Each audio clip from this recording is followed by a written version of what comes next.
আলোচনায় অংশগ্রহণ করবেন ময়মনসিংহ 1 আসন থেকে নির্বাচিত মাননীয় সদস্য জনাব সালমান ওমর। জনাব সালমান ওমর, আপনার সময় 5 মিনিট। ধন্যবাদ আপনাকে। বিসমিল্লাহির রহমানির রহিম। ধন্যবাদ মাননীয় স্পিকার। প্রথমে ধন্যবাদ জানাই মাননীয় প্রধানমন্ত্রী জনাব তারেক রহমানকে। ধন্যবাদ জানাই মাননীয় অর্থমন্ত্রীকে একটি জনবান্ধব ও ব্যবসা বান্ধব বাজেট ঘোষণা করার জন্য। আমি ধন্যবাদ জানাই আমার নির্বাচনী এলাকা 146 ময়মনসিংহ 1 হালুয়াঘাট ধুবড়ার সর্বস্তরের জনগণকে, যাদের ভোটের মাধ্যমে নির্বাচিত হয়ে আমি এই মহান সংসদে কথা বলার সুযোগ পেয়েছি। মাননীয় স্পিকার, আমাদের যারা ট্রেডিং ব্যবসায়ী আছে আমরা তাদেরকে প্রায়ই দেখি ভ্যাটের সমস্যা নিয়ে তারা বিভিন্ন ধরনের সমস্যার সম্মুখীন হন। আমাদের এই ভ্যাটের প্যাকেজ আওতায় অনেক সময় এটা চালু থাকে, অনেক সময় এটা বন্ধ থাকে। আমি আপনার মাধ্যমে মাননীয় অর্থমন্ত্রীর কাছে দৃষ্টি আকর্ষণ করছি, এই বিভিন্ন উপজেলা পর্যায়ে যারা শুধু ভ্যাটের আওতায় এসেছে, ভ্যাটের কর্মকর্তারা শুধু সেই সকল ব্যবসায়ীর উপরেই চাপ সৃষ্টি করছে ভ্যাটের পরিধি বৃদ্ধি করার জন্য, কিন্তু যেই সকল ব্যবসায়ীরা ভ্যাটের আওতায় আসে নাই তাদেরকে নতুন করে ভ্যাটের আওতায় আনার জন্য বা তাদেরকে উদ্বুদ্ধ করার জন্য সরকার কি ব্যবস্থা নিয়েছে সেটা আমরা বুঝতে পারছি না। আমি আপনার মাধ্যমে মাননীয় অর্থমন্ত্রীকে বলবো এমন একটি আইন করার জন্য জানে তারা ভ্যাটের লাইসেন্স না নিলে, তারা ট্রেড লাইসেন্স না পায়, সেই ধরনের একটা ব্যবস্থা করলে ভ্যাট সম্বন্ধে সকল ব্যবসায়ীরাই অবগত হতে পারত।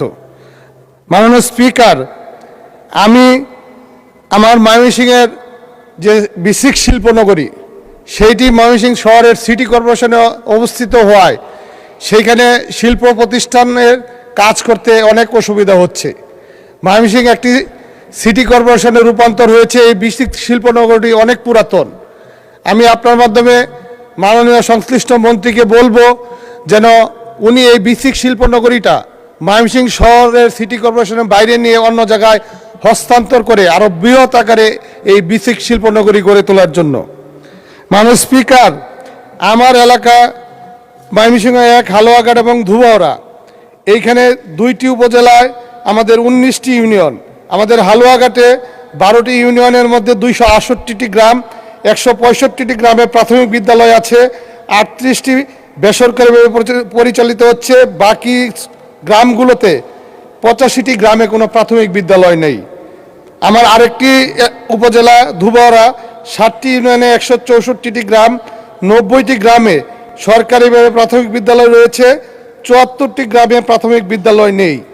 এই উপজেলার বিভিন্ন গ্রামে প্রাথমিক বিদ্যালয় না থাকার কারণে আমাদের বাচ্চারা প্রাথমিক বিদ্যালয়ে শিক্ষা নিতে পারছে না। আমাদের এই শিক্ষার্থীরা প্রাথমিক বিদ্যালয়ে না যাওয়ার কারণে আস্তে আস্তে দেখা যাচ্ছে হাই স্কুলগুলোতে প্রতিনিয়তই ছাত্রের সংখ্যা কমছে।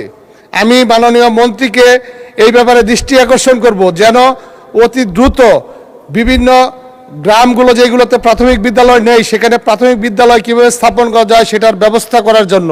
না হলে প্রতিনিয়তই দেখা যাচ্ছে আমাদের প্রাথমিক বিদ্যালয়গুলোতে ছাত্র সংকট হয়ে যাচ্ছে। ইতিমধ্যে প্রাথমিক বিদ্যালয়ে ছাত্রদেরকে উদ্বুদ্ধ করার জন্য সরকার বিভিন্ন ধরনের পদক্ষেপ নিয়েছে।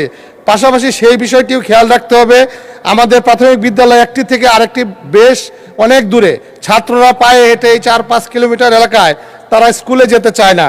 মাননীয় স্পিকার, আমাদের এই হালুয়াঘাট এবং ধুবড়া সহ সারা বাংলাদেশেই মাদকের যে ব্যাপক হারে মাদকের সমস্যা বেড়েছে। আমি মাদক দ্রব্য নিয়ন্ত্রণ অধিদপ্তর তারা কোনো উপজেলায় প্রতি মাসে তারা 1টা-2টা করে তারা অভিযানে যায়, যেই কারণে আমরা এই মাদকের যে সমস্যা সেটা থেকে বেরোতে পারছি না। মাননীয় স্পিকার, মাদকের ব্যাপারে সরকারের আরও কঠোর থেকে কঠোর পদক্ষেপ নেওয়া উচিত যেন বাংলাদেশ থেকে মাদকের এই সমস্যা চিরমূলে নির্মূল করার ব্যবস্থা করার জন্য প্রয়োজনীয় পদক্ষেপ নেওয়ার জন্য আমি মাননীয় স্বরাষ্ট্রমন্ত্রীকে আমি অনুরোধ জানাচ্ছি। মাননীয় স্পিকার, আমার 2টি উপজেলায় 2টি পুলিশ ফাঁড়ি একান্তভাবে প্রয়োজন। আমার মূল উপজেলা থেকে আরেকটি ইউনিয়নের প্রায় 23 কিলোমিটার দূরে। এই দূরত্বের কারণে আমি মনে করি আমার দুইটি উপজেলা হালুয়াঘাট এবং ধুবুয়ারায় দুইটি পুলিশ ফাঁড়ির প্রয়োজন। জি, আপনাকে আরো 2 মিনিট দেয়া হলো, ধন্যবাদ। মাননীয় স্পিকার, আপনাকে ধন্যবাদ। বিদ্যুতের সমস্যার জন্য আমরা এলাকায় যে মানুষের কাছে মুখ দেখাতে পারি না, এই বিদ্যুতের সমস্যার কিভাবে আশু সমাধান করা যায়, মাননীয় বিদ্যুৎ মন্ত্রীর কাছে আমরা এটা সমাধান চাই।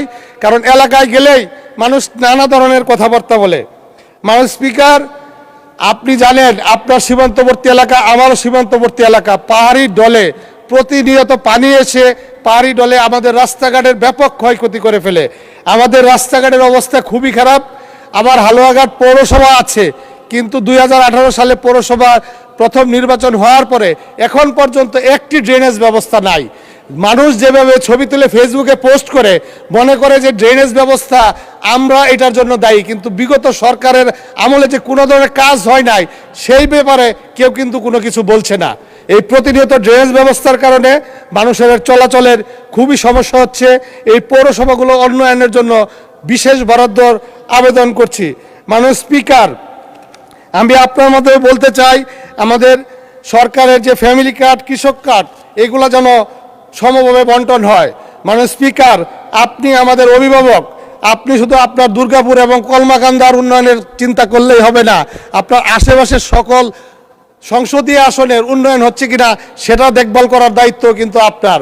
আপনি অবশ্যই খোঁজখবর রাখবেন আপনার পার্শ্ববর্তী এলাকার আমরাও যেন সেই উন্নয়নের ছোঁয়া থেকে বঞ্চিত না হই, সেটা আপনি আমাদের অভিভাবক হিসেবে আপনার দায়িত্ব এবং কর্তব্য। মাননীয় স্পিকার, আমরা একটি প্রত্যন্ত এলাকার লোক, আমরা পাহাড়ের পাদদেশে, আমাদের সনাতন ধর্ম, আদিবাসী, মুসলমান, আমরা সকলেই মিলেমিশে বসবাস করি। আমরা একবারেই উন্নয়নের থেকে আমরা বঞ্চিত। বিগত সময়গুলোতে আমাদের এলাকায় তেমন কোনো কাজই হয় নাই। সেই জন্য আপনি আপনার এলাকার পাশাপাশি। জি, ধন্যবাদ মাননীয় সদস্য। আসলে আমি এখনো ক্ষুধার্ত, এলাকায় তেমন কিছু এখনো হয়নি, চেষ্টা করছি, আপনিও করতে থাকেন। ধন্যবাদ।